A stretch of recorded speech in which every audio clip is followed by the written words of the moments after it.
Hello everyone, मेरा नाम है डॉक्टर ईशा गंभीर और मैं एक आईवीएफ कंसल्टेंट हूँ नीलकंठ आईवीएफ जयपुर ब्रांच में। आज मैं आपके साथ टॉपिक डिस्कस करूंगी, वो है आईवीएफ का सक्सेस रेट क्या होता है एंड वो किन कारकों पर निर्भर करता है, यानी कि what is the success rate of IVF and what are the factors which will on which this success rate will depend upon. ठीक है, तो अगर जनरली बात की जाए तो आईवीएफ का जो सक्सेस रेट होता है वो उम्र पे, स्पेशली महिला की उम्र पे डिपेंड करता है। अगर महिला की उम्र 30 से कम है तो ये 50 टू 60% तक जा सकता है, और यही अगर महिला की उम्र 30 से ज़्यादा है, स्पेशली अगर वो 35 से ज़्यादा है, तो ये 40 टू 50% हो जाता है। अगर ये 35 से 37 है तो 40 टू 50% होगा। अगर 37 से 39 यानी 39 तक है तो ये और कम हो जाएगा, 30 टू 40 हो जाएगा। और अगर ये 40 से ज़्यादा है तो ये 20 या उससे भी कम परसेंटेज में हो जाता है।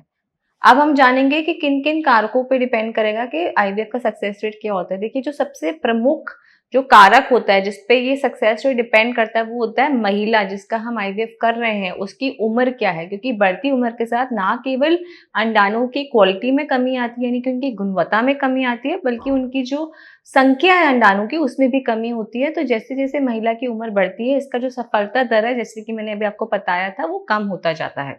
एक और इम्पॉर्टेंट फैक्टर होता है जो शुक्राणु है, उनकी गतिशीलता या उनकी संख्या कैसी है। यदि जिस पुरुष का हम आईवीएफ कर रहे हैं, अगर उसके शुक्राणु जो है वो गतिशील है, उनकी संख्या अच्छी है, तो जो सफलता दर है वो अधिक हो जाता है।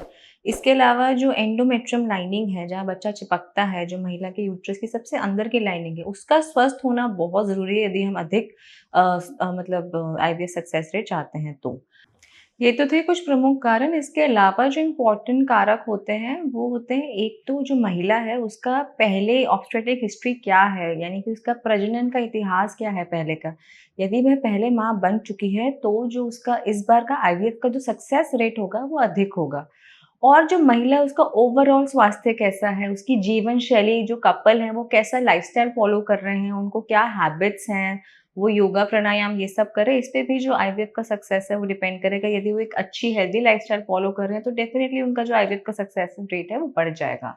और जो एक और प्रमुख जो कारक बनता है आईवीएफ की सक्सेस रेट का, वो ये होता है कि जिस क्लिनिक पे हम आईवीएफ करा रहे हैं वहाँ का सफलता दर कैसा है, वहाँ फैसिलिटीज कैसी हैं, जो टीम है, लैब है, वो कैसी है। तो इस पर भी जो आप कपल है उसके आईवीएफ का सक्सेस बहुत ज़्यादा मैटर करता है। तो ये थे कुछ कारक जिन पर आईवीएफ का सक्सेस रेट डिपेंड करता है। यदि आपको इसके बारे में और कोई अधिक जानकारी चाहिए तो आप नीचे दिए गए नंबर पर हमसे संपर्क कर सकते हैं या फिर नीलकंठ आईवीएफ में आके हमसे परामर्श ले सकते हैं। Thank you very much.